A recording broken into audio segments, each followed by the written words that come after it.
Hozir 9-darsning tekstini o'qiymiz. Ad-darsu tasi'u 9-dars. O'qituvchi debdi: "Ayna qalamaya?"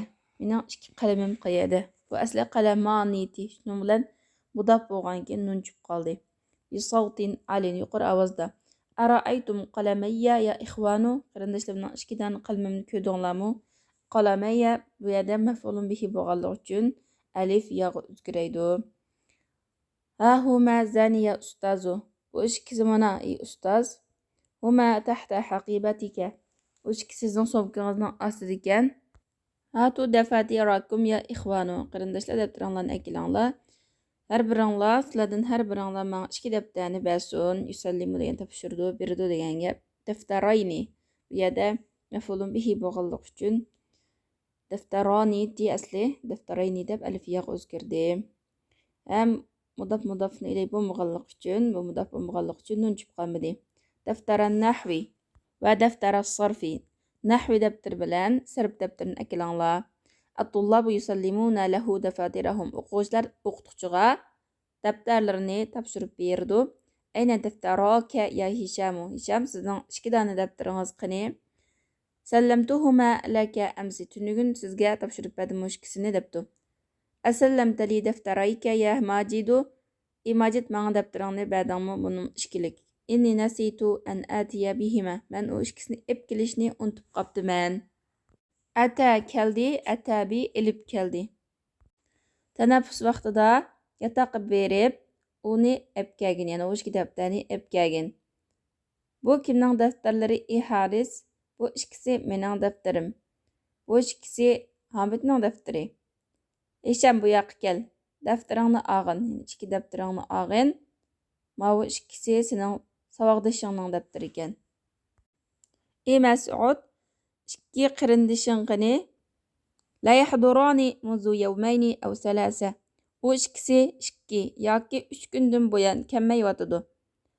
Har ikkisi kasal. Maza bihima u ikkisiga nim bo'ldi? Har ikkilisining qattiq ichi surib qoldi. Allah u ikkisiga shifoliq bersin. Ey ustoz, havo bek issiq. Ey Majid, bu ikki derizni ichib o'ting. Hisham, siz darsni o'qing. Aysha radhiyallohu anhadan rivoyat qilindiki, payg'ambar sallallohu alayhi va sallam mundaq degan: Bomdodning ikki rakati dunyo va uning naslidan yaxshidir. Ya'ni bomdodning ikki rakat sunnati. Bu hadisni Muslim va Tirmiziy rivoyat qilgan. Hamda o'qituvchi biz so'zlagan grammatikani bu yerda so'zlayotidi. Ikkilikning nuni idofat bo'lganda tushirib etiladi, tashlandi.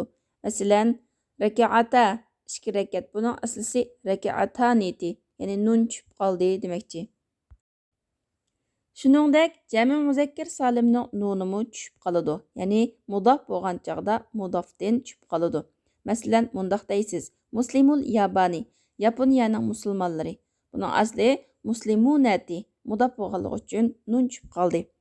Allah Taala Sura Baqarada mundaq deydi: Am kuntum shuhadaa iz hadara yaqubal maut iz qala li banihi ma ta'buduna min ba'di. Sizlar o'z vaqtida hozir metinglar. Ya'ni Yaqub alayhisalom o'lim kelgan vaqtida, ya'ni Yaqub alayhisalom o'lim sakratida yotgan chaqda bolalarga o'z vaqtida mendan keyin nima ibodat qilsizlar degan vaqtida sizlar hozir metinglar. Ular deyishdiki, biz sening ilohingga va sening dadalaring İbrahim, İsmail, İshaqning ilohiga bir iloh ibodat qilamiz va biz uningga musulmon, ya'ni taslim bo'lg'uchilarmiz dedi. Alloh taolaning libanihi degan so'zi, ya'ni li abnaihi deganlik bo'ladi. Ibnunning ikki xil ko'pligi bor. Banun va abnaun. Bu yerda ibnunning banun degan ko'pligini qo'llangan.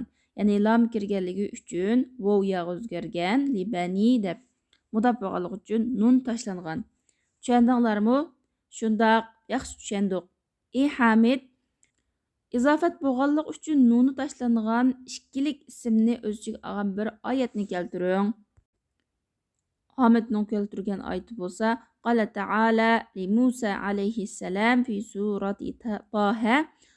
Musa alayhissalomga Alloh taolo surati Tahada shundoq dedi: Inni ana robbuka fakhla'na alayk innaka bil vadil muqaddasi tuwa.